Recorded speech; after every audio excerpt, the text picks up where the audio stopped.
Hi, and welcome to the first episode of my podcast. Yes, that was in air quotes. Essentially, I just interview people I enjoy, and I really hope you enjoy the conversations as much as I did. This is Brewing.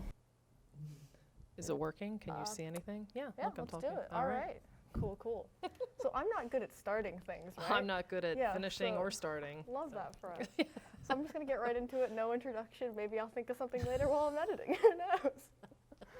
Alrighty. So. Because Sarah, you don't need any filters. Yeah, I'm good. Editing, you're good. So, could you introduce yourself and what classes you teach? Sure. So my name is, do I give my full name? Is that allowed? I don't know. Okay. I'll give it. If you're about it. My name is Emily Falvey Smith. My students call me Miss, or they call me Mrs. Falvey, or they'll call me Mrs. Smith, or Ms., or wait, what's your name again? In my phone, you're Falv, so like. Falv, yes. That's, my stepson calls me Falv. So that is my name. And this year I teach what's called small group English, and it's comprised of both regular education students as well as special ed students. So it's small group English for freshmen, and then I teach 10th through 12th graders in drama. Yeah. Yeah. That's That's you, yeah, first semester. Yeah. That was the best. How many years have you been teaching? I think 11. I'm really bad at math, so we'll go with that. 11, yeah. If you weren't a teacher right now, what do you think you'd be doing? If I wasn't a teacher right now, I think that I would be a struggling actress. I don't think you'd struggle. Well, I struggled. I was definitely a struggling actress. Now, I will tell you, but I can explain that. Why? Is that later? Is that a question that's like later? What? Or should I just go into it now? Just go for it. No, if I get to it, So, prior to becoming a teacher, I was pursuing acting and singing. I went to school for theater on Staten Island. The school's called Wagner College, great school. And so after school, I moved to Los Angeles and did a musical out there. I wasn't crazy about LA, so I moved back when the show ended, and then I moved to New York City. And I pursued theater. It's a industry that's where you develop tough skin very, very quickly. But anyway, I struggled because I am a very unique character type. My type of acting and singing is not conducive for like the ensemble, and this is not to sound like I'm bragging, but I just don't fit the ensemble. Yeah, you're a very leading lady personality. Well, I appreciate that. I don't know if it's that, but when you're an ensemble, you have to be able to almost become a chameleon. And when I was younger, I was very thin. Those days are over. I was very thin, I'm tall, I have really weird long fingers and huge hands. So anytime I did a jazz hand, it was like, whoa. But I don't fit the ensemble, nor do I dance. My voice, when I sing, it's a very serious voice, and I'm very much a character actress. I love actually doing dramatic acting, but I'm very much a character actress. I guess think Carol Burnett. So my department head at my school always told me that it was going to be very difficult for me until I reach probably the age of 25, because the characters that I fit are older. And darn it, if he wasn't right, I struggled very much until age 25, and things just started to click for me. I had many wonderful opportunities and made great connections, but the reason I stopped, and I know that was a question that was asked, the reason I stopped is because I started to develop a hatred actually for the business, and which I think would have turned into me hating my passion for acting and singing, and I did not want to start hating something I love. And I think that that's the road it was going down. And I thought, you know what, I can pursue this. I can do this without pursuing it as a career. And I learned that I didn't want to do it as a career because of the business. So, and also my father, the main reason I stopped actually was my father was very sick with cancer, and I wanted to be home to help with him, to be with my mom and help, just help out in general, and to spend those last months with my dad. So, and all my ducks fell into a row. I was tech needed, a special ed teacher. It was in October, like the odds of that are, the odds of that are, slim. So I interviewed and got the job, and it was a true blessing. And it's interesting because I'm able to use my performance skills, every time that I get in front of the classroom. So, and I still do theater. I'm still able to do theater, and whether it's me getting paid for it, which I haven't been paid for it in a long time, or me doing it for free, I don't care as long as I'm doing it. So. Yeah, anyway. Yeah. That's my Passions story. are great. Yes, they are. Yeah. Absolutely. Passions make the heart go blue. Yes, and you should always pursue your passion. And I think know when to stop if you start hating the passion you once had. That's when you know maybe to take a step away from it, because you don't want to hate something you love. So. Yeah. I applaud. Thanks. Thanks. You kind of answered why you became a teacher. What's your favorite part of your job? Oh, that's very easy. My favorite part of my job is, I just love the school. I love the school. My favorite part of my job are my students. There's no doubt about it. They just make my day. To know that I'm waking up and going to hang out with young minds, and they're so funny. High schoolers are just hilarious, and creative, and just pains in the butt, which I love. Honestly, my favorite students tend to be the ones that give me the biggest headache. They challenge me. They're just, I've never been one to like a brown noser. I always like the ones that are a little ornery. So my favorite part of my job, for sure, are my students. Some of my best friends are the faculty members here. Mrs. Campisi is, I call her my person. I met my husband here. Mrs. Hruz is one of my best friends. Mrs. Bupp has become a very good friend of mine. So I have met some of my dearest friends here, lifelong friends. I very much love Dr. Thomas. He reminds me of my father, so I'm very drawn to him and adore him, and I adore Mr. Rogers, and I like the rest of the administration. I just really like it here a lot. So, but what drives me are my students, for sure. Yeah. What's one thing your students would be surprised to know about you? That I suffer from panic attacks. I have to take medicine for panic attacks. I started to develop a panic disorder in college. It was debilitating. It got to the point where I wouldn't even leave my dorm room. I became a shut-in because I lived in fear of having a panic attack. So I suffer. If I were off my medicine, you'd see a whole different Falvey. They're bad. They're debilitating. Yeah. They're almost seizure-like. For those of you who suffer from panic attacks, you know what I'm talking about. They're almost seizure-like. They're horrendous. And the irrational thoughts that go through your head when you're having them, it's insane. I have definitely have bouts of depression. I have social anxiety. Believe it or not, I'm very much an introvert, and I know that is shocking probably to hear. Very much an introvert. I am most comfortable at my house eating and watching Netflix. And I'm also most comfortable on stage. But otherwise, I don't like meeting new people. I don't like going out. I'm very much a homebody. But yeah, those are definitely things that people probably did not know about me. I didn't. So Yeah. I definitely. Yeah, my panic attacks, they're horrendous. Those of you who have panic attacks, you know what I'm talking about. I get you, fam. Don't worry. Yeah, they're terrible. Yeah. They're terrible. I would never wish them on anyone. They're horrible. They're debilitating.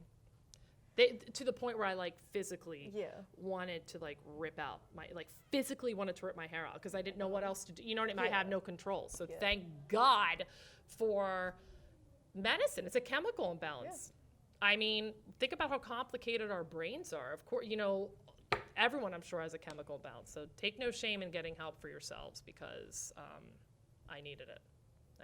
So took me a while though. It definitely took a while for me to be like, I had a friend who very much was like, she actually took me to my professor who was a psychiatrist. And he was like, you need help. And I was like, he's like, you need help. So, and I did, I got help. So, and thank God I did. But I know that it's hard for people to admit that they have a mental disorder, mental illness. But I mean, listen, if you had a lump on your breast, you would get it checked out, right? It's the same for mental illness. Just because you can't see it, it's not concrete, doesn't mean that it's not reality. It's not a thing. Yeah. So, anyway, yeah, for sure. That's what I have. All right. If you had the chance to write a memoir, what would you title it? I wouldn't write a memoir. No one would want to read it. But if someone wanted to read it, what would you title it?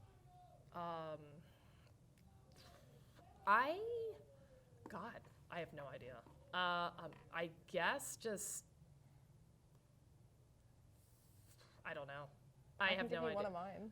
Let me hear. All right, hold up. Give me a hot second. I have a list on my phone of memoirs that if I'd write one, that's really? what it'd be called. Yeah. Let me hear them. Trying to think. I think I'd probably just use my name. Oh wow, you've really thought about this. I've really thought about this. Well, then you need to write one. Yeah. Colleges, concerts, and tomatoes. That's hilarious. Yeah, most of mine are like trying to be funny, but I don't think they are. Rough drafts and word salads. Mostly just whining. That would be funny. Feel free to take any of these. These aren't copyrighted by anything. Now that I'm hearing these, I'm trying to think. What's interesting is, you know, my husband says this, he's like, you're the most complex person I've ever met, ever, because you can't label me. I'm not easily labeled. I have, you know, in terms of like politics, I have very conservative views, but I'm also like super liberal in other ways, but I'm also middle ground. You know, I'm funny, but I also have a Irish temper where I will just verbally abuse you. But it takes a lot for me to get there, and I would never do it to like you. Yeah. My husband calls it my vicious tongue. He's definitely seen it or heard it. So I'm very, very, but I'm also, I'm very self-centered. But then I also have this like huge heart for people. I can cry at the drop of a hat. I'm that sensitive to people. I think I'm an empath. Is that what they're called?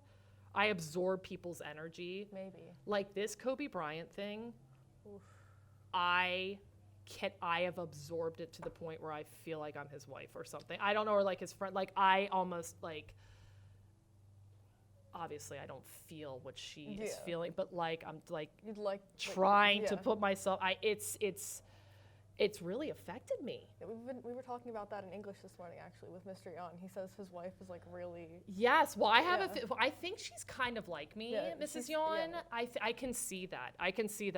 It has, like truly, affected me. And my husband's like, you're absorbing this, you need to stop. I'm like, I can't stop. Maybe I'm just morbid. I don't know. But anyway, so maybe it would be called not labeled. Or you can't label me. Or it's kind of a bit edgy there. Yeah. Maybe, take the edge off that maybe. Maybe panic. I don't know. Yeah, that's great. It was just me when I was walking down the hallway to do this. I felt like I was going to get in trouble for some reason. Yeah. Please don't let me get in trouble. You could call yours paranoia and things. Yeah. But I have a whole list, and it's. That's hilarious. Maybe I'll work on a list. Yeah. I would never write a memoir. No one wants to read about me. I wrote one in creative writing about my trip. Oh, that's cool. Yeah. Remember, you didn't even know where you were going. Yeah. You're well, like, I knew partially. I'm going to a different country. Meanwhile, you're in Africa. I mean, I knew partially where. Like, I knew I wasn't going to be in the U.S. That's for sure. Like, who doesn't know? I mean, Or they're taking a huge trip out of the country. I was going as a child. Yes. I had only turned 18 for like 3 days by the time I got there. Like, legally, if I wanted, I could have drank, but I didn't. But you because I'm a didn't, 'cause you're child like, of God. I'm like, You're a child of God. That's right. Yeah. That's right. That's hilarious. yeah. Did child you of feel God. different when you turned 18? No. Oh, you didn't? Do you know what age you'll feel different? I felt different. I think I did feel differently when I turned 18. I really felt different when I turned 30. I really, in a good been way. told, yeah. In a good way. The 20s for me were very depressing. I had lost my father. Yeah. I, was just pounding the pavement, pursuing theater, you know what I mean? Just Yeah. kind of going through all those. I went through a horrendous breakup. Like, they were just the most depressing. The 20s were so depressing for me. Yeah. And when I turned 30, I felt like all my crap had Just finally settled. dissipated. Yeah. Yes, I felt like, okay, It's gonna I'm be fine okay. now. Yes, Yeah. yes, yeah. I Yeah. know, like, when I turned 18, like, literally the day after, I came to school and got mistaken for an 8th grader, so it was really humbling. Yes, that is, Yeah, yes, it's yes. truly Well, that will humbling. work really well for you as you Yeah. get older. You'll be like, thank God I have I've this young been, face. I've been told. But Good skin, young face. I You'll look be happy like you have it. Robin, the 12-year-old boy wonder. Like, that's my body type. For those of you who Listen, don't know. embrace what you have now, because when you also turn 30, suddenly things are like flapping around and developing, and you're like, what is this? Like, I don't remember this piece of skin draping from my hip. Like, it's just like the weirdest like things like my arms are like, I'm like, what is that? And turns out it's probably my arm telling me that you'll never be toned again. Although it'd help if I worked out. Anyway, I'm still like depending on Yeah. like my high school years of being an athlete to Yeah, help me out with my body. Yeah, I've and never it's been an it's athlete, been so I really like. yeah, it would, So, for the 2 people who were listening to this. yes, hi to people. Yeah, if you heard what happened next door, that's the Spanish teacher, and Spanish teachers are usually chaotic. That's just- Totally enthusiastic. He's great. You should interview him. You know he's a stand-up comedian. He's a stand-up comedian. maybe I He should. is awesome. Yeah. And his family is in Puerto Rico. Like, Yeah. he is, like, he'll have all kinds of stories to tell you. He's a tremendous dude, extremely intelligent, like, very smart. You should interview him. Ooh, Senor Ayala. fun. Mm-hmm. If you had the chance to change one thing in schools, what would you change and why? That's the easiest question that you could ask me. I would get rid of these standardized state tests. Absolutely. It is my opinion that these standardized tests are squelching the creative brain. I really Yeah. truly believe this. They have developed, in my opinion, a fear in students. They have developed this fear of failing. They're not able to, they struggle. I feel like kids are struggling to think outside the box. And if an answer is not in front of their face in the form of, like, if the answer is not A through D, then the answer doesn't exist. And that's just not true, because we do not all think in the form of multiple choice. We don't think in black and white. The fact of the matter is, especially for our students, listen, when you guys go out into the real world, let's say you're a car mechanic, and the answer's not in the manual, this is where the creative mind comes in, and you have to come up with a creative solution to fix the problem. So these standardized tests are just, I feel as though, like I said, just squelching the creative mind, which I think is very, very dangerous, very dangerous. And here's the deal: you can't be afraid of failure. If the answer's wrong, then use that as an opportunity to be inventive and go back to the drawing board and figure out what the right answer is. The key is to not make the same mistake over. The key is to see the beauty in failing and using it as an opportunity to be successful. You know what I mean? And that's all part of being creative and taking risks. I feel like these standardized tests have diminished the desire to take a risk, the incentive to do it. And I also feel as though that kids feel like their intelligence is being measured by these standardized tests, and that's just not. We all have different intelligences, right? And these standardized tests are not a reflection of a person's intelligence. I can tell you right now, on the SATs, honest to God, I don't even think I broke 100. I mean, I'm sorry, I don't think I broke 750. I'm not kidding you. Thank God for the 200 points for my name. And it is my opinion that I'm very intelligent. You know what I mean? To measure someone's intelligence off of standardized tests or their progression, their knowledge of a subject area just through standardized tests, to measure a teacher's progress with their students, or their teaching ability by standardized tests. I don't think it's fair. Do I think there's a need for standardized tests? Sure, but it's just so heavily based on standardized testing. Funding based too. Right. So so it's very important for our school. So it most is. teachers teach to the test. Right. Oh yeah. That's what my 11th grade English was. Yeah. Unfortunately, it's very. They're very. It's not that our administration wants these tests. You know what I mean? But it's a state standardized thing. Yeah. It's just very important for our school. But I just wish that they would maybe not go away, but not be so heavily. All year long. Yeah. Well, you guys have been, think about it. You guys have been preparing for them since first grade. Yeah. PSSA. I took the Terra Novas too. Oh, I don't even know what that is, but it sounds like a dinosaur. Pennsylvania 2nd grade test. Yeah, I mean, it's insane. It's insane. 2nd grade. Yeah. It's wild. I know. It's crazy. And for kids who have testing anxiety, and there are just so many dynamics that have not been considered. You know what I mean? There's so many different, what is the word I'm looking for? Not dynamics, I guess, but things, this is a terrible word, but things that have not been considered. Yeah. You know what I mean? That need to be considered. Johnny may not be a great test taker, but holy crap, look at how well he did on this type of assessment. You know what I mean? This totally showcases his ability to understand the knowledge that was taught to him.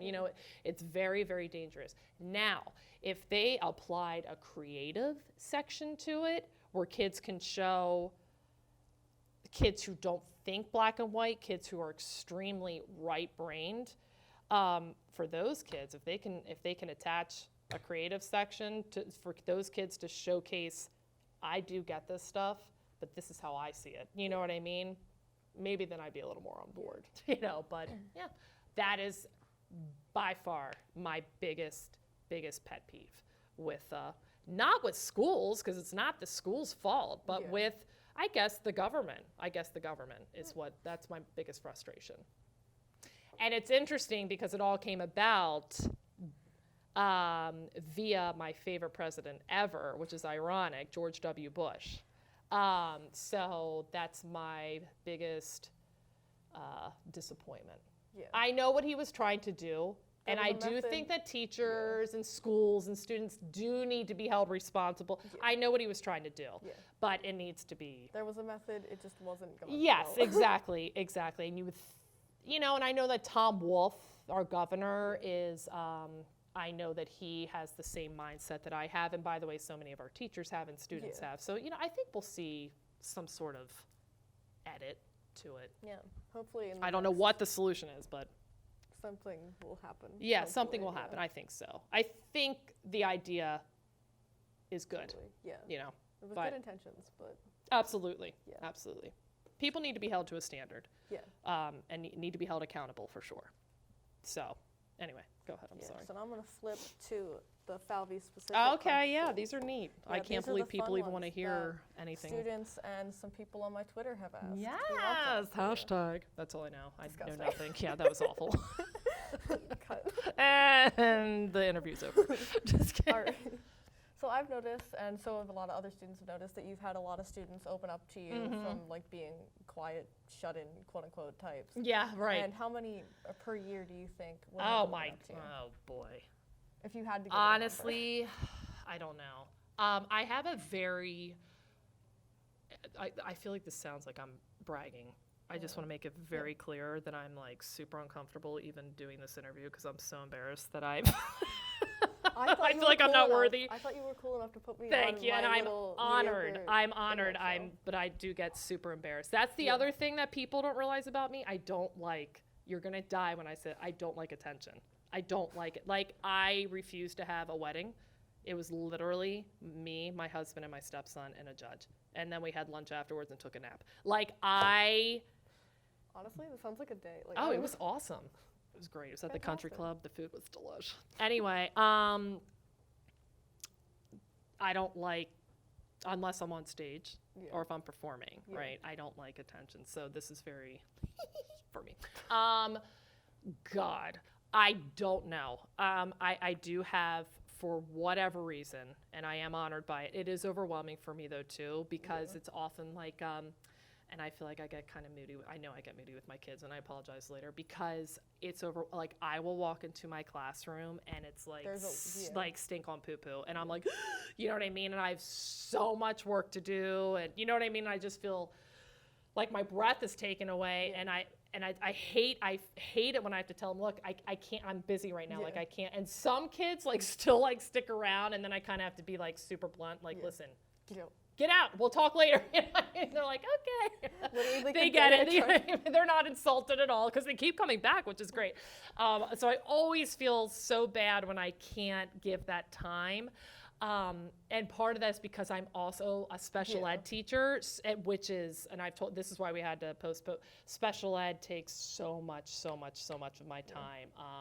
So I don't have that availability, particularly around this time. But anyway, I don't know. I have a very, very, for whatever reason, great relationship with my students, and I think that I would hope that all my students know that they can come to me. They're very, very, very open with me, and I'm very glad for that. I am honored for that.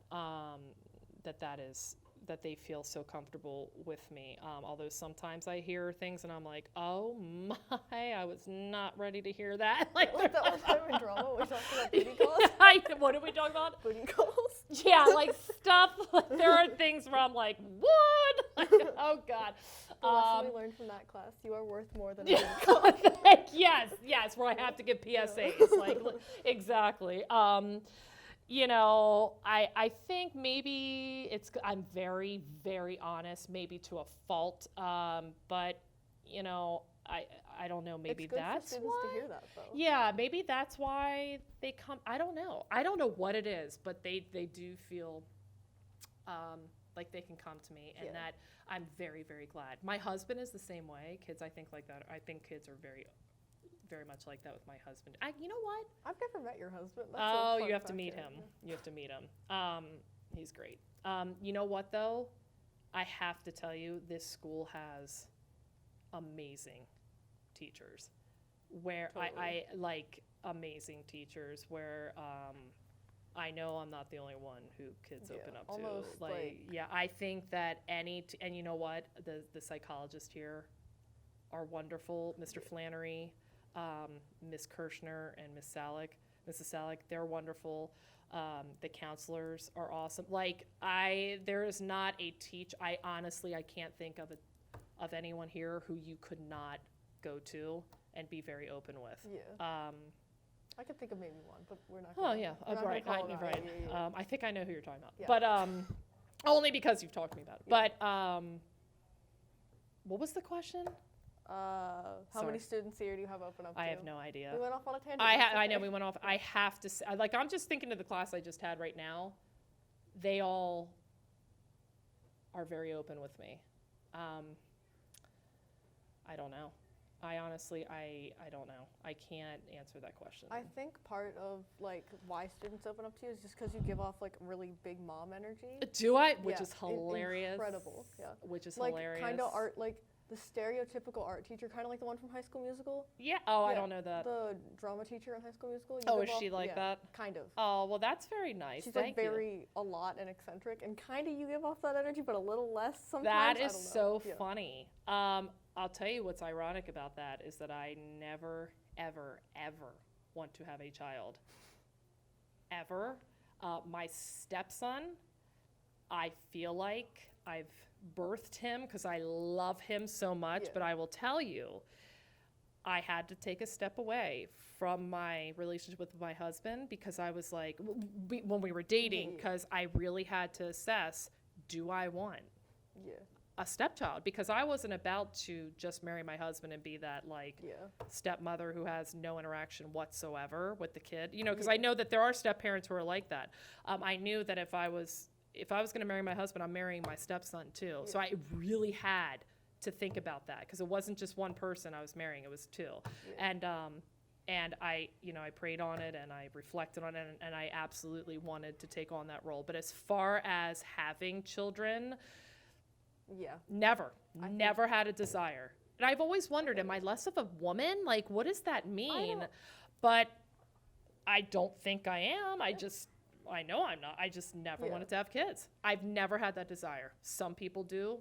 I know a lot of people, including myself, who've never Yeah. had like a lot of girls my age have like baby fever at some Oh, point. And I'm just yeah. like, why? Yeah. Actually, when people tell me they're pregnant, I'm like, ooh, Yeah, that's going to hurt. Like, yeah. I literally think about that. Like, yowza. Like, no, thank you. And like, Like, you little know you're kids, going to like, poop on really- the table, right? Yeah, like little kids when they're younger, working at Chuck E. Cheese, like the best birth control you could ask. Yeah, for. oh, I bet. Little kids are always sticky. I don't like it's that. so funny. It's gross. But you know what? I would lay my life down for a baby or a child. I just don't want to birth one. Do you have any fears, rational or irrational? When I am having a panic attack, I have the most irrational fears going through my mind.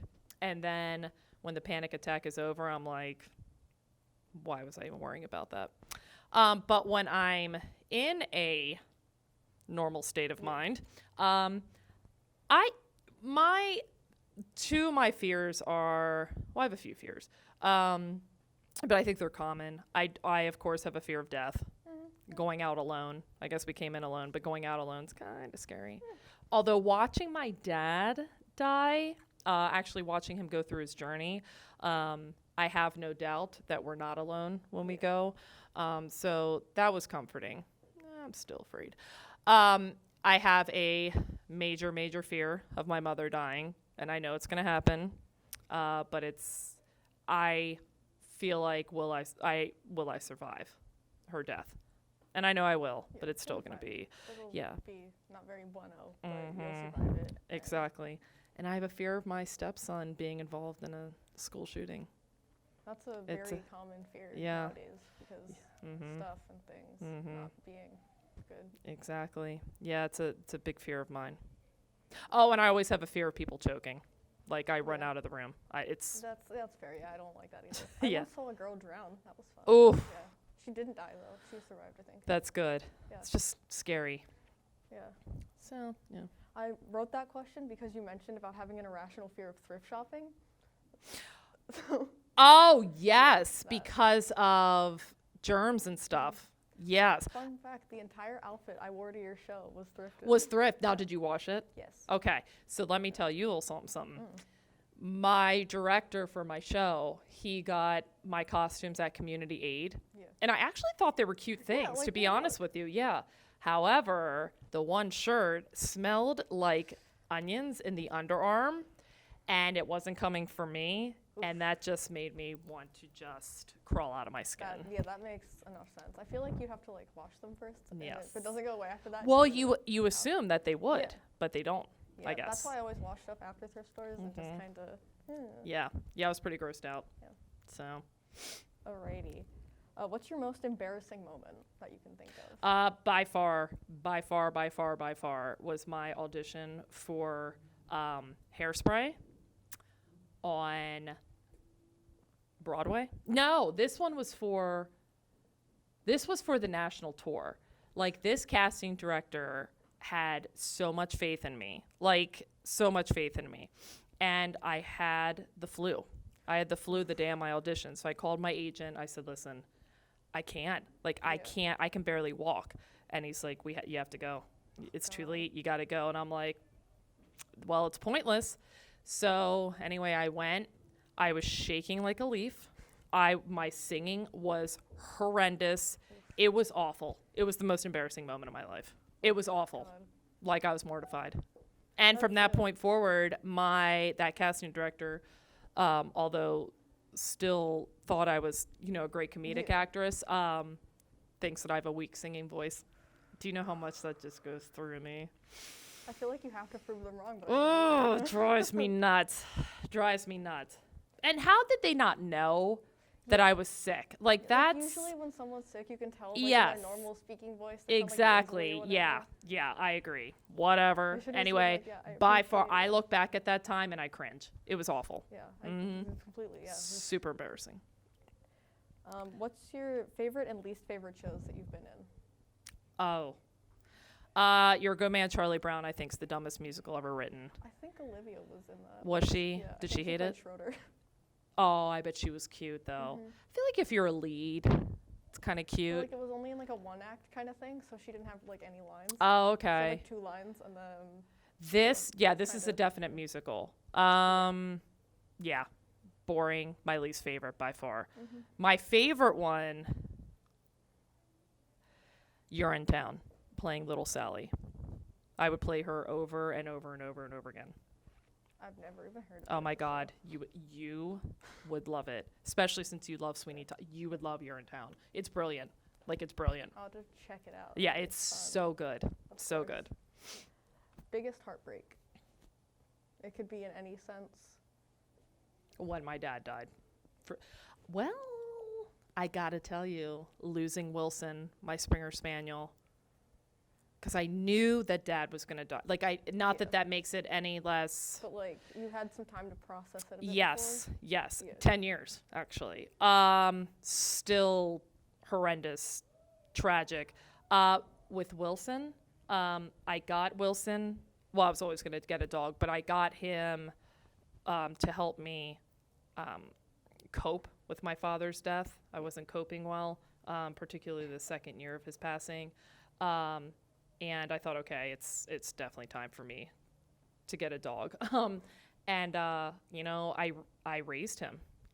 So, and then when he died so young, he was 7, 6 or 7. God, I can't even remember.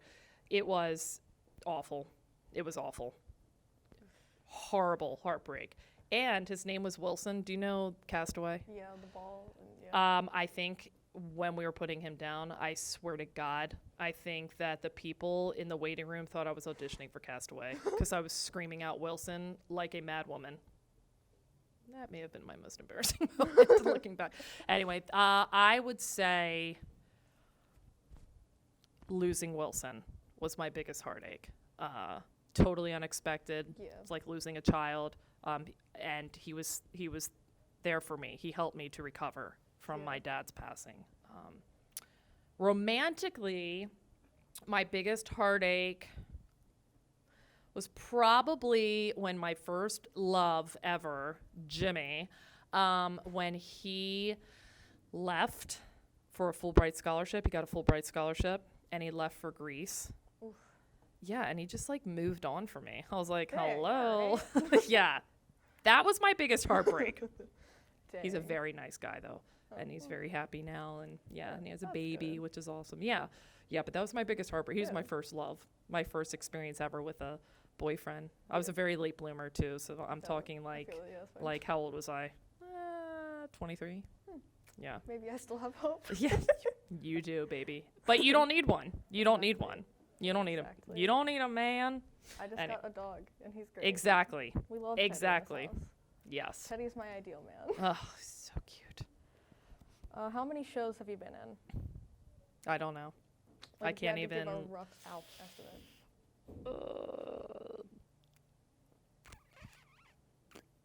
I don't know.